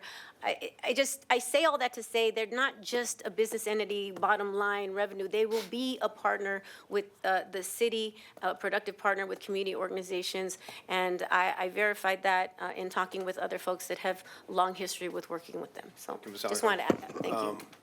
I'd like to point out, I mean, I see everyone's point that's been made here. You know, this council, in a way, like courts, have to be driven by facts. Facts are supplied by reports that are generated by the staff, that are generated by contractors that we have to look at all these various things that have been pointed out. And we have to go by what the facts are, as opposed to, things that are not really based on fact. So it's important for us to do it that way. And then, of course, there's the personal aspect of it, which Ms. Alarcon was just alluding to. I'm hopeful that if this does go forward and it passes, that you will be, that is to say, this company will be a good citizen for the city of Palmdale, that it will participate and invest in the community as well as assisting the school and the organizations here. This is a very vibrant city that has many organizations working on many levels to provide services to all of our residents. And if this passes, you'd be welcome. Are you sure you don't want to make any comment, Ms. Bittencourt? Everyone keeps saying follow the science, and isn't that exactly what we did with COVID? How well did that go? I became a politician because I don't like politicians. And a lot of what I hear is a lot of political gobbledygook. I put kids first, and my opinion of this project has not changed. Okay. All right. Thank you for that, Ms. Bittencourt. Any other comment on this side? Okay, we're good? You're good? All right, we'll call for the question then. So the issue is to adopt ordinance number 1652, yes or no? Start voting.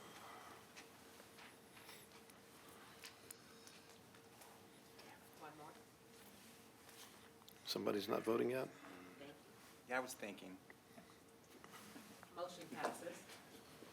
Very good. Thank you very much. I wish to thank the citizens that came out and spoke their piece.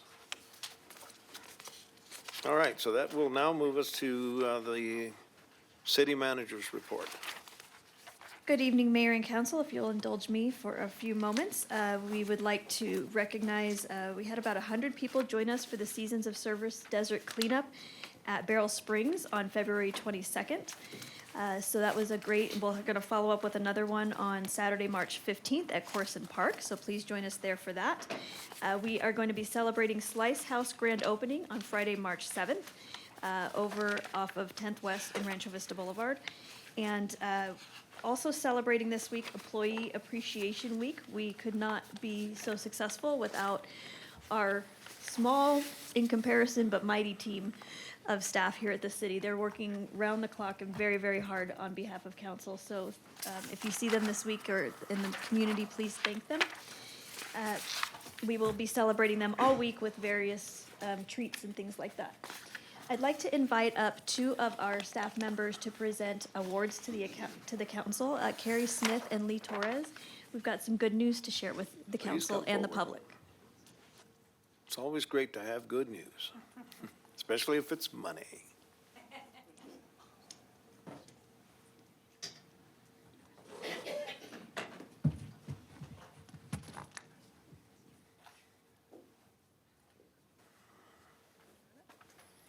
Well, who doesn't like a big check, right? So we have been awarded $2 million to acquire additional land in and around Beryl Springs Trail.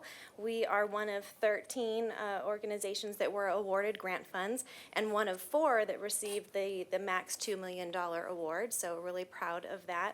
This is our third a grant program that we've received funds from Measure A. We also received funds for our Marie Kerr pool deck expansion and some amenities at our Armagosa Trail. So we're really engaged with this grant program, really proud to bring this to the city. I want to thank the city council and the city manager for their support for this project. This land is really special and unique to our community, and I can't think of a better use than preserving it for recreation purposes. Fantastic.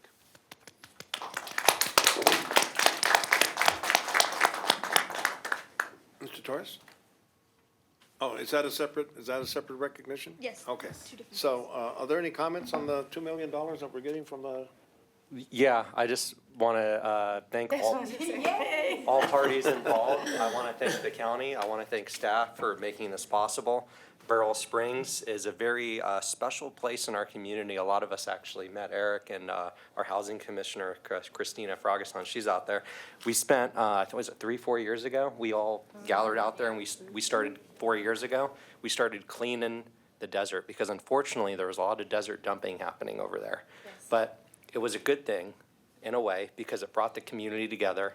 It brought different groups together that don't normally work together, but we all came together. We cleaned Beryl Springs. We were there last weekend cleaning Beryl Springs. It wasn't as bad as it was before. It's actually a lot better. But with this money, we'll be able to preserve it and make it a really special treasure in the Antelope Valley. Excellent. Ms. Alarcon? Oh, no, I just want to say thank you. Congratulations. Amazing work. Beryl Springs, much needed investment in that area. I mean, we, as much open space that we can acquire is always going to be beneficial to our community. But Beryl Springs specifically has been an area that needs some investment.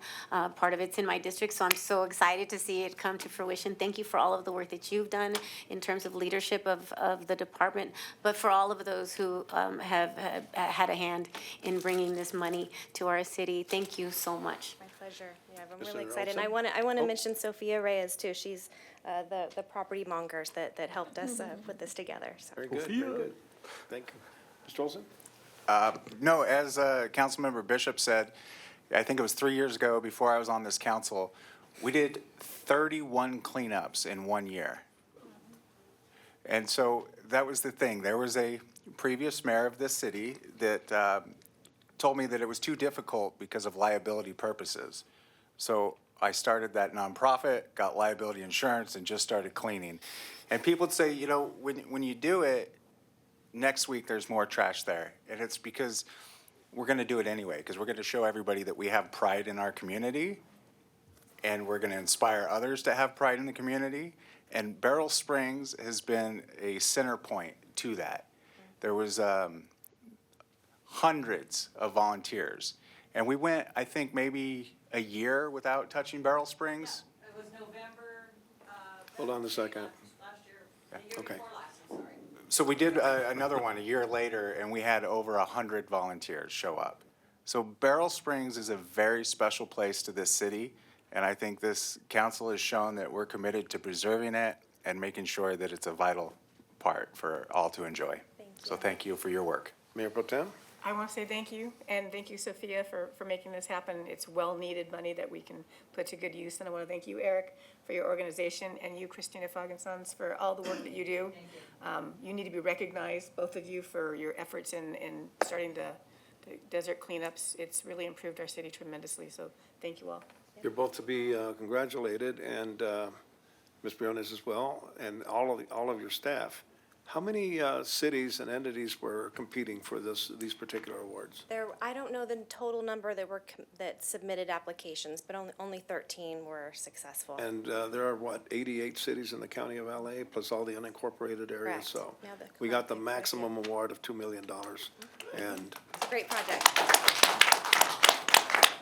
based on your track record in serving the city and leading this particular department, I'm sure the money will be very wisely invested. Well, I was so committed to this when I told the staff, if we don't get it, I'm never applying for another grant. So I guess I'm applying for more grants.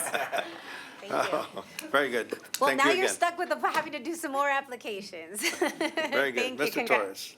All right, we have Mr. Torres gonna, you have $2 million too, sir? No, sir, but probably a little better. Okay, keep. Better, It's wow. just it's just the math. This afternoon, APWA, which is the American Public Works Association, awarded City of Palmdale the Best Improvement, 2024 Best Improvement Award for Public Safety for the Avenue R Complete Street project this afternoon. So it's a very highly coveted award for Public Works. And I wanted to acknowledge Ahmed Hashimian. He's our city engineer, but he also acted as a project manager, so he had dual roles. It's a very challenging project. He did a great job leading this way and getting this award. Very good. Mr. Bishop? Well done. Everything's coming up Palmdale, right? Same, I I mean, we Eric gave you doesn't guys notice kudos that. early on when you did your public works presentation, but again, this award just is essentially speaks to all of the great work that you guys do. Congratulations, well deserved. Thank you. Ms. Tolson? Great job. Thank you. Mayor Pro Tem? So I want to say, I've been through, I think, 5 city managers since I've been on the council. Is it 5? I don't know, 4 or 5. And I've been through a lot of staff. The staff that we have now is amazing. What you guys do is amazing. City manager, what is our current total full-time employees? Do you know that off the top of your head? Under 300, probably around Under 270. 300 full-time employees run this city, do these projects, get these grants, and all the things that make a city run. 300 people, that's not a lot of people. They're working really hard, and I hope that the public acknowledges that. So thank you. Thank you to all of your teams, for everyone here, and for all that you do. You work very hard, and it's appreciated. The reason why I say it's better, because this project was funded with $13 million of active transportation program grant. So that was, because of staff as well, so. Money very well invested. And Mr. Torres, of course, I join everyone else in congratulating you on this project. And I believe, and I thank Ms. Pettencourt for bringing up the point about the number of employees we have in the city. When I served on the council from 2001 to 2005, there were many more. I believe we were closer to 500 employees at that time. Now, of course, at that time, we were building a lot of housing in this city, and there was a lot of development that was coming on board. What you see at Rancho Vista and 10th West and what you see on 47th Street East are things that were developing at that time. So it was easier. Times have changed, and it's more difficult now. It's more competitive. There's even more people that are trying to, or entities and cities and county and everybody else trying to get the same dollars. And our staff goes out and gets the money and gets things done. So on behalf of everybody on the city council and you, city manager, thank you very much for your leadership and your accomplishments. Let's give them a hand. I'm sure Ms. Perez would like to have that plaque, or is that going over to engineer? Okay. Very good. And All right, council, thank you last so but not much. least, I have one more announcement. We also started a new program this year, trying to get the community more involved. We hear you about the potholes. So we did a pothole Super Bowl over February 10th through the 24th. We received 700 requests from the public to fill potholes, and we actually ended up filling more than 900. We're using 24 tons of material. This is right now a patch system that we're using while we are acquiring material and resources and vehicles to be able to do it in a way that it will adhere better and longer. We should have that equipment hopefully by summer, and then we will start another overlay project and Cape Seal project to make them more permanent. Right now, we're doing it with cold mix. There's a better and more efficient way. So with the approval of council and the budget, we will purchase that material and those instruments and go forward that way. And when people talk about the sales tax that have been implemented, that's what we're talking about, local control of our money. Instead of allowing another agency like Los Angeles County or the state of California to take the money and spread it out over the county or over the state of California, instead, our taxpayers here in the city raise the money, and we're going to put it to good use, such as filling potholes, which is a real basic responsibility of the city of Palmdale. And thank you so much for bringing that up, City Manager. Anything else, ma'am? Okay, very good. So let's see, non-agenda public comments? We have Eric Rapko.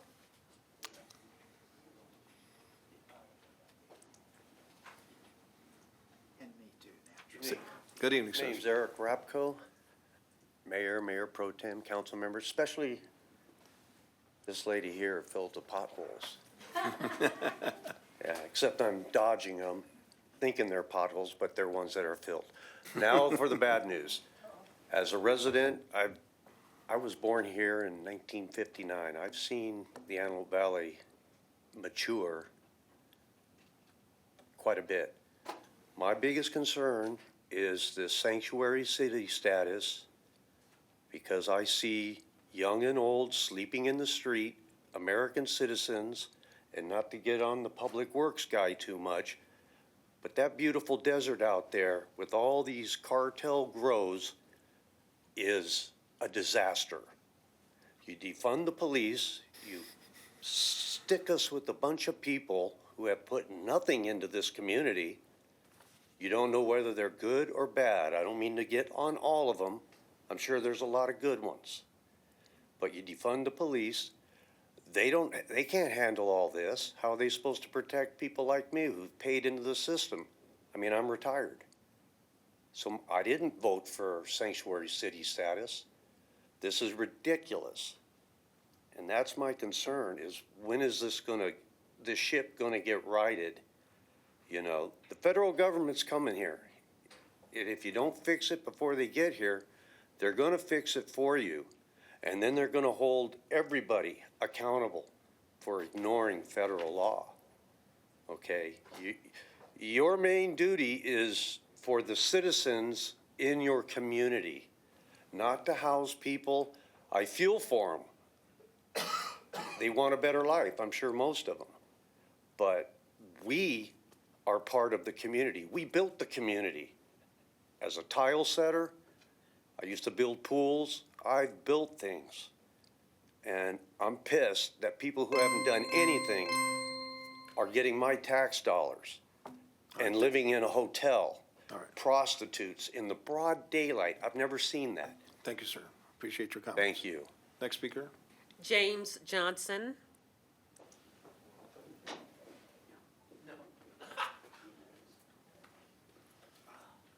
Mr. Johnson. Thank you for hearing me, Mayor, astute council. I'm a local artist, and I'm here with some of my fellow local artists, and we're just concerned about what was decided about Inkwell. First of all, I want to say the public art stuff you guys are doing is amazing. You've done an incredible job. The murals, they're beautiful, and we love what you've done with Kaleidoscope. Every year it just gets better. So this isn't all bad. I think you guys are doing great work. But we're dismayed as local artists. The decision to leave artists out of Inkwell just seemed kind of willy-nilly, and we don't understand it. There are a lot of artists that don't have the monetary means to be part of Inkwell. I'm sorry, not Inkwell, but Kaleidoscope, because the booth fees and stuff like that, and the insurance, and so they relied on Inkwell as a cheaper means to be able to sell their wares. So we're just, your plans are probably set in stone at this point, I don't know. But we wanted to voice our opinion that bring back the artists. I think even the attendance, which was the only reason we heard that it wasn't so well attended last year, was the reason to leave the artists out. I think you're gonna see attendance drop even more. I think the interaction with the public and visual arts is so important, and that's what draws people. So that's my spiel, that's my piece, and I just wanted to say, please reconsider that. Thanks. Thank you so much for your comment. Next speaker. AV Community Art Gallery.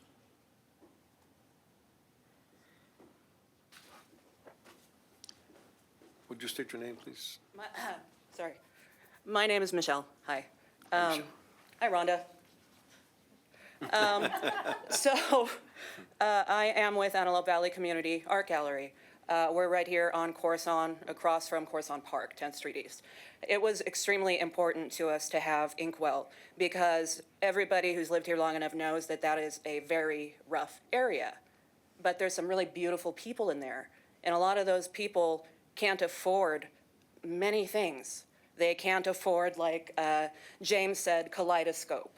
And we've got the Playhouse right there, we've got Legacy Commons, and we've got our community art gallery. Having something like that on that street is exactly what that street needed. So if you could just rethink, I know that the name was changed, so it's not necessarily Inkwell, but if we could maybe like do something similar, so we could give all of those wonderful people over there that can't afford to go and do other nice things, something, that'd be cool. Thank you so much for your comment. Thank you. Next speaker. Ian Strandberg.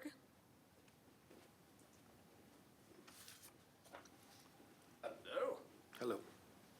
I don't know that there's too much I can add to what my fellows have said about the opportunities that we seek for low-income and disadvantaged artists in the community to contribute their creative vision and to embetter their lives through the sale of their works to the community. But we just appreciate your attention to any opportunity for visual artists to ply their trade and show their spirit, show their creative and original thinking to this community, and ask them for their support in an honest way that uplifts them and uplifts the community by their participation in our economy. So that's what I got. Thank you, sir. Thank you. Appreciate your comment. I'm sorry, what did you say? I like your sweater. Oh, thanks kindly. Thanks kindly. It makes me feel jolly. Yeah, right? All right. Roger Soderstadt. Good evening, sir. The previous council meeting, the sheriff's captain got up and said they're not cooperating with federal agents on immigration. And I wondered if this could lead to violent gang members being released onto the streets. Certainly seems that's a possibility. Also, it might interfere with getting federal government grants. And so for both these reasons, I think we ought to reconsider our stance on this. Now, I'm wondering where the orders for that came from the county or the city?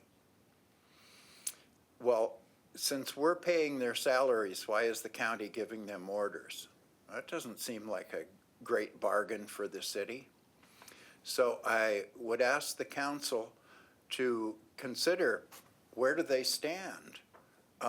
Now's your chance. You have a choice. Please choose wisely. Thank you. Thank you very much, sir. Next speaker. No more speaker cards on this item.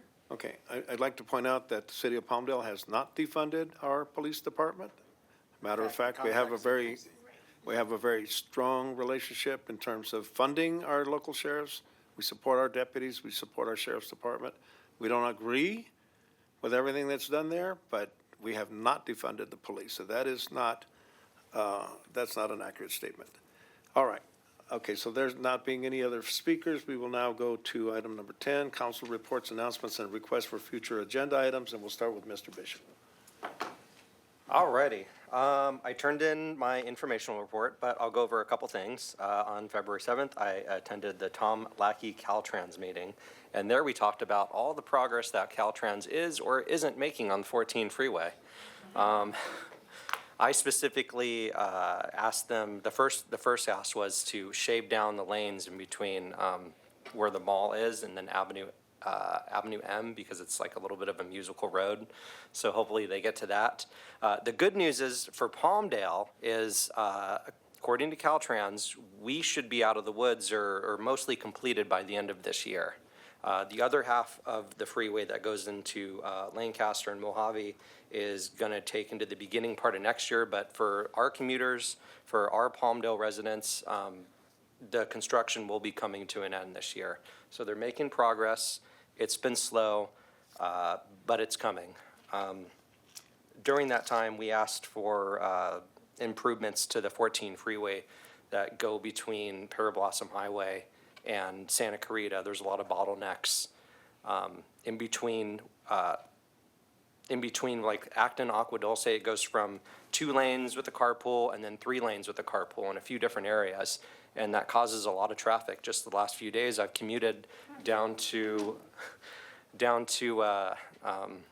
LA for the Visit Outlook conference, and it's a lot of hours sitting in traffic. So as long as I sit on this board, as long as I sit on the Transportations Board, I will fight tirelessly to make sure that we can have consistent lanes throughout the 14 freeway, from the time you get on the freeway in Palmdale all the way till you get to the 5 freeway. So that was one of the main things I wanted to talk about. There's the Palmdale School District Foundation I attended with Mayor, air quality, we had our regular council meeting, and the desert cleanup over at Barrel Springs, which was nice to come back together with some of the groups that, what was it, Desert Locals, Desert Dumping Task Force, and maybe we'll see some more community coalition in the future. Hold on, ma'am. Yeah. So, anyway, it was a great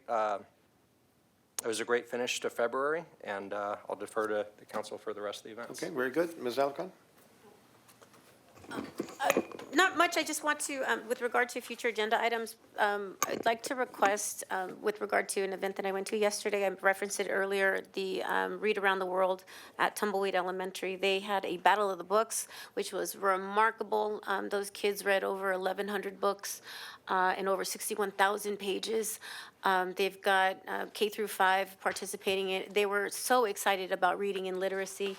The school librarian was sort of spearheading the entire concept of Read Around the World and getting volunteer readers to read to the students. And I had the honor of reading. But what I would like to request at a future agenda item, I think other council members have been provided the opportunity to recognize certain organizations, entities that have done remarkable work. If we could bring not only the librarian and maybe some of the student leads, some of each grade level had a first place reader. I don't know, we'll leave it to the discretion of the librarian to select who gets awarded a certificate, but I'd like to bring them to the council to formally present them and acknowledge their work and recognize the importance of literacy. But also, I would like to have the component to recognize the city folks. There were city folks that went out all around the city to participate as volunteer readers. So I would like to recognize all of those folks that did that too. So 2 components: recognize the city team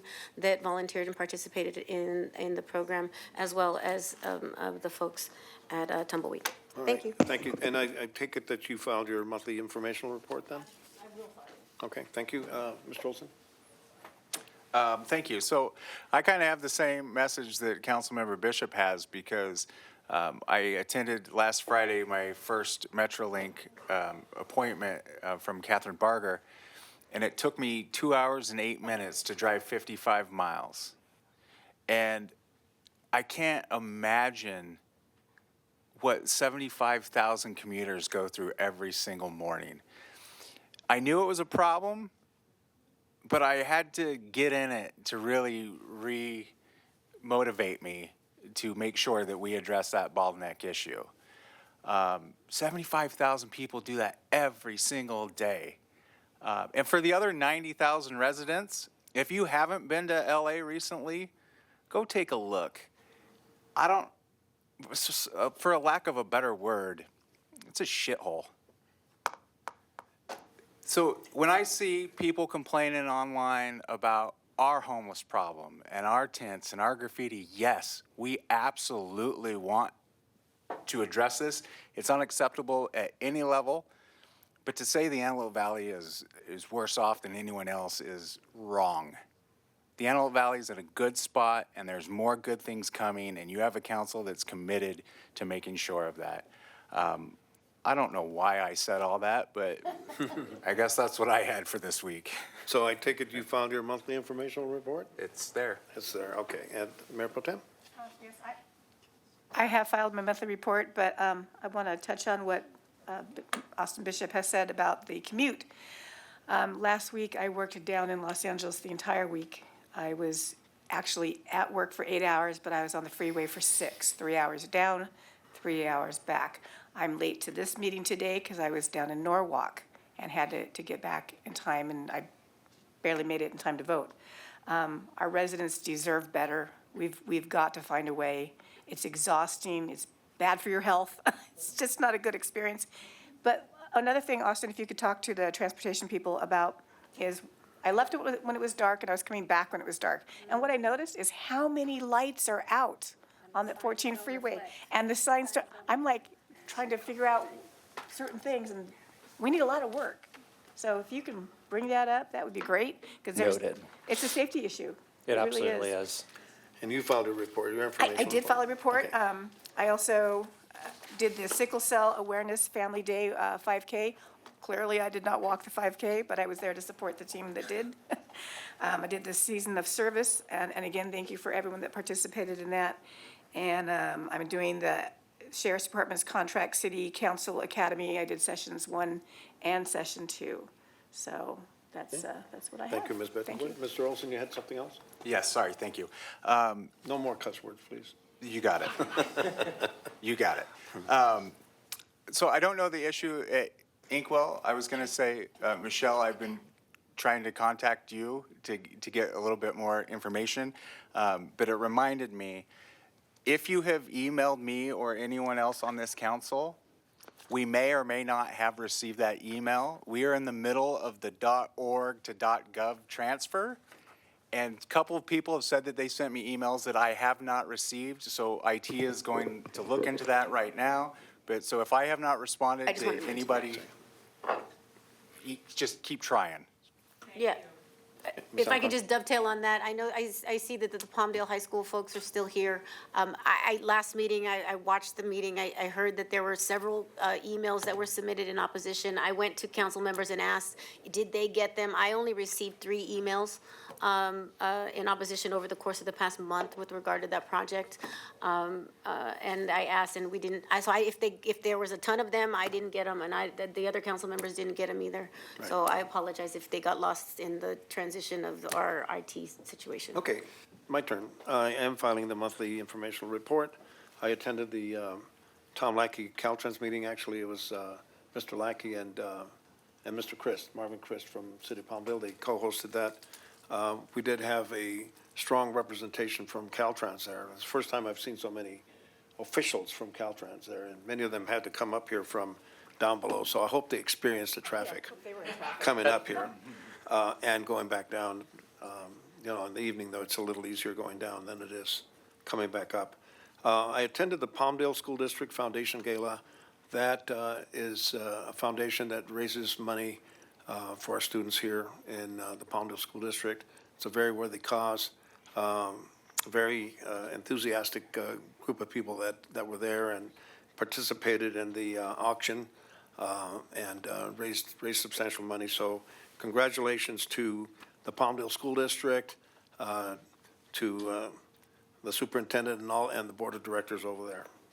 The AV Alta scrimmage game, and I know that Councilman Olson was at the AVTA football stadium grand opening. I think it was, or a ribbon cutting actually, right?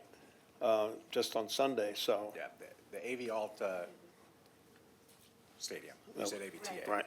So I think that soccer has come to the Antelope Valley. I think it's going to be a great addition here. I did go to a scrimmage game at Yellen Park, which is a facility that the city of Palmdale is providing to the AV Alta team. I was amazed. I was standing by there, and I was amazed at the athleticism of these soccer players, how speedy they are, how fast they are, how agile they are. It's going to be wonderful for the community to go out there and watch this team, and some of those will become stars, not only in America, playing in the soccer teams professionally here, but in the world. Some of them could go all the way up. And we have, of course, the Globe is going to be descending on Los Angeles and the rest of the United States when we host in 2026, just next year. We're going to be hosting the World Cup here. And some of these players, I hope, at some point will be going forward. I know that the team already has players internationally here, quite a few, including from Italy, Argentina, Mexico, other places. Talking about homeless, I am a member of the Executive Committee on Regional Homeless Alignment, and we had a briefing on February 13th. I traveled down to LA for that, Mayor Bass is a member of that, and so is Supervisor Barger, along with other leaders of the various areas of the county of Los Angeles. Obviously, homelessness is a really serious problem. It's a serious problem here. It's a very serious problem down below as well. But my job there is to try and get our money, our fair share here, because oftentimes the money that is raised, for example, under previous measures, we now have replaced it with Measure A, but in the previous allocation of money, billions of dollars were raised. Much of it was spent in LA, and what happened was that from a 26,000 population of homeless in the county, we went up to 70,000. So it seemed like the money was being used to increase the homeless, not to decrease it. It's just become an intolerable problem. It is a humane problem.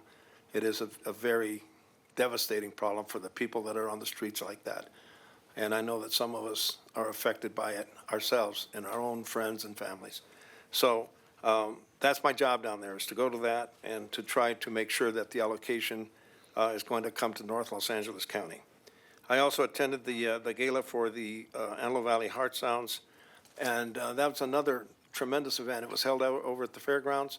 They really gussied up that place. It's really, really nice, and they raised a ton of money there as well. So there's all the rest of the things I have on my monthly informational report, and it looks like Councilwoman Alarcon wants to say something. No, I just want to be clear. You referenced the number in terms of the population of the homeless. I want to make sure that everybody's clear. That number does not pertain to the city of Palmdale. That's countywide number. Countywide, Right. that's I right. just don't want there to be I thought I said County any of LA. confusion. Yeah. So it went from 26,000 to 70,000. So we poured gasoline on the fire, right? So that's just, it's just a big problem.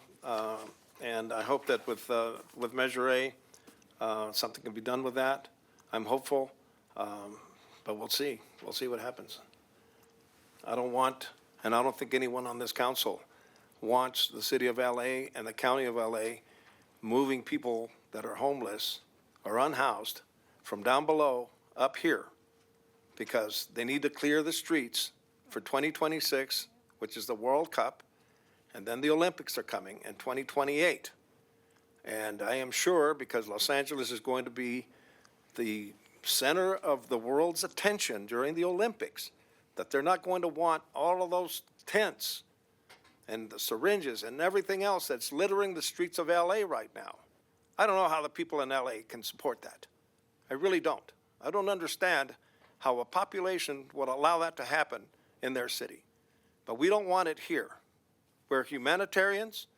We feel for the people that are unhoused, but it's a problem that's been created by the politicians. And I don't know that they're going to be able to solve it. But we don't want them transporting the people up here, because that will be intolerable, and we will do everything possible for that not to happen.